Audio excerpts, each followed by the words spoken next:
एक गांव में एक किसान रहता था। वह रोज़ सुबह सुबह उठकर दूर झरने से साफ पानी लेने जाया करता था। इस काम के लिए वह अपने साथ 2 बड़े घड़े ले जाया करता था, जिन्हें वह एक डंडे में बांधकर अपने कंधे पर दोनों तरफ लटका कर लाया करता था। उनमें से एक घड़ा कहीं से थोड़ा सा फूटा था और दूसरा एकदम सही था। इसी वजह से रोज़ घर पहुँचते पहुँचते किसान के पास 1.5 घड़ा ही पानी बच पाता था। ऐसा होना नई बात नहीं थी। इसको 2 साल बीत चुके थे। सही घड़े को इस बात का बहुत घमंड था।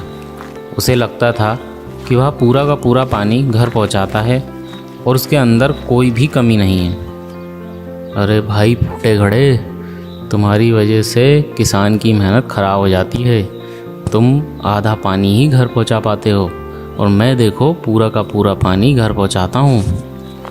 वहीं दूसरी तरफ फूटा हुआ घड़ा इस बात से बहुत शर्मिंदा रहता था कि वह आधा पानी ही घर पहुंचा पाता है और किसान की मेहनत बेकार चली जाती है। एक दिन की बात है, वह बहुत दुखी और उदास था। जब परेशानी हद से बढ़ गई तो उसने फैसला किया कि वो किसान से माफ़ी मांगेगा। फूटा घड़ा किसान से बोला, मैं बहुत शर्मिंदा हूँ, मैं आपसे माफ़ी मांगना चाहता हूँ। तो किसान ने पूछा, भाई तुम किस बात पे शर्मिंदा हो?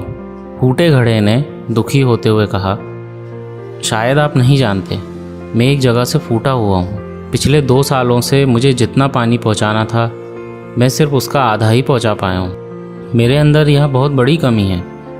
इस वजह से आपकी मेहनत बर्बाद होती रहती है।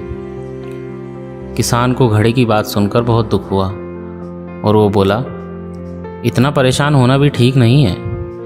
चलो मैं तुम्हारी उदासी दूर करता हूँ। एक काम करना, कल जब तुम रास्ते से लौटो तो अपने टपकते पानी पर दुख करने के बजाय उस रास्ते में खिले हुए फूलों को देखना। कितने खुशबूदार, कितने खूबसूरत, कितने प्यारे, और साथ ही पास में छोटे छोटे पौधे देखना। अगले दिन किसान फिर झरने की तरफ चल पड़ा। वापस आते समय फूटा घड़ा रास्ते भर सुंदर फूलों को देखता हुआ आया। ऐसा करने से उसकी उदासी तो थोड़ी कम हुई, पर घर पहुंचते पहुंचते उसके अंदर से आधा पानी गिर चुका था। वह फिर से मायूस हो गया और किसान से क्षमा मांगने लगा। मुझे क्षमा कर दीजिए, आज मैं फिर आधा घड़ा ही पानी पहुंचा पाया। किसान बोला, शायद तुमने रास्ते पर ध्यान नहीं दिया। रास्ते में जितने भी फूल थे बस तुम्हारी तरफ ही थे। सही घड़े के तरफ एक भी फूल नहीं था। जानते हो ऐसा क्यों? क्योंकि मैं हमेशा से तुम्हारे अंदर की कमी जानता था। मैंने उसका लाभ उठाया।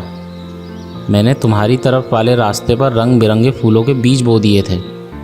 तुम थोड़ा थोड़ा करके सींचते रहे और पूरे रास्ते को इतना खूबसूरत बना दिया।